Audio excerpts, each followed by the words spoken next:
Next up, you can't change idioms. 2 examples. For all intensive purposes, and I wouldn't step foot into that place. All right, what do you got?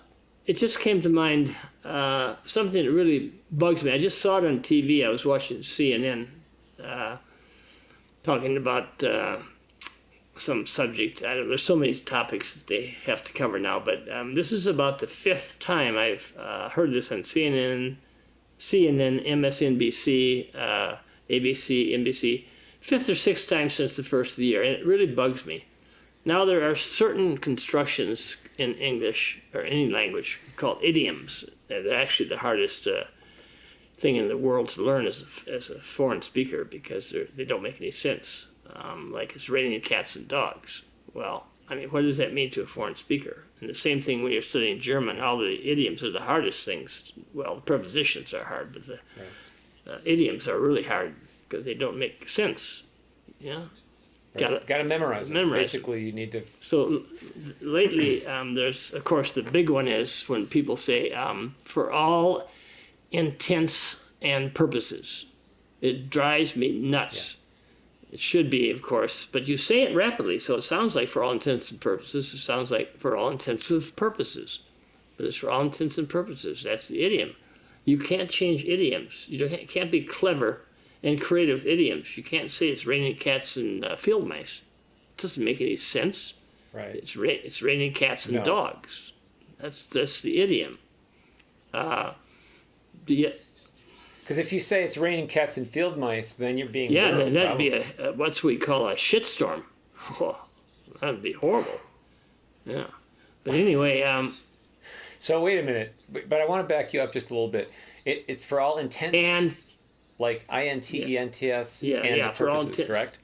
That's the idiom I know. But you'll see for all intensive purposes make sense. Is what you're. But the prop. Are you? They're saying this on CNN, like anchors on and the CNN. No. I mean, I would expect that on Fox. No. Well, if you listen to Fox, I hate you. But anyway, no. You don't hear that one. The one I'm talking about. That's just one that bugs me. It's supposed to be. Okay. But so you'll hear that from non-anchors just speaking on Fox and CNN, like okay. One semester I took all 3 of my classes. I teach 3 writing classes a semester. I'd say at least a quarter, maybe a half of the class thought it was for all intensive purposes. It's not. It sounds like it when you say it's fast for all intensive purposes. It sounds like for all intensive purposes, but it's not. It's for all intents and purposes. No. But got it. Which is kind of a throwaway comment anyway. Like if you're writing, really you should probably not use for all intents and purposes. It's really a spoken language throwaway, right? No, I like it. I like it as a summation of points made. Really? Yeah. Because what does it really mean? What does for all intents and purposes mean? It's like in general, or broadly speaking, or to boil it down. I think it means namely. Yeah. Namely. That's what I think, but we could look up in the American Heritage Dictionary. Well, okay. We'll look it up. Yeah, okay. I'll look it up.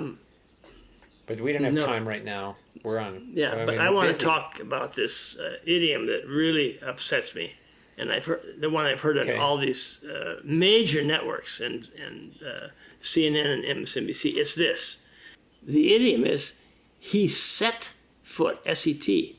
I set foot.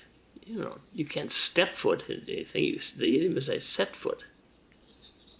Oh, they're saying they're step foot into the... I step foot. No, you don't step foot. You set foot. S-E-T.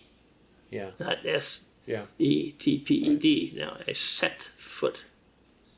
And that's an idiom that really has bothered me a lot lately, and I wanted to bring that up. Well, typically set foot's often, I mean, to me it's used in the negative more, like I wouldn't set foot in that place if you paid me I wouldn't step foot in that place. You see what I mean? It's a similar meaning, but it's not. The idiom is I set foot, or we set foot, or he set foot, or I set foot. Got it. So that pisses me off. And anybody that says that in front of me is going to get a swollen lip. Yeah, look out, because you'll have a pregnant lip from my fist. Excellent. All right. Is there anything else you want to do, or should we wrap it? What do you wanna Goodbye, do? farewell, auf Wiedersehen, au revoir, adieu, adieu to you and you and you. Bumpity bum bum bum bum bum, bumpity bum bum bum bum bum. Au revoir.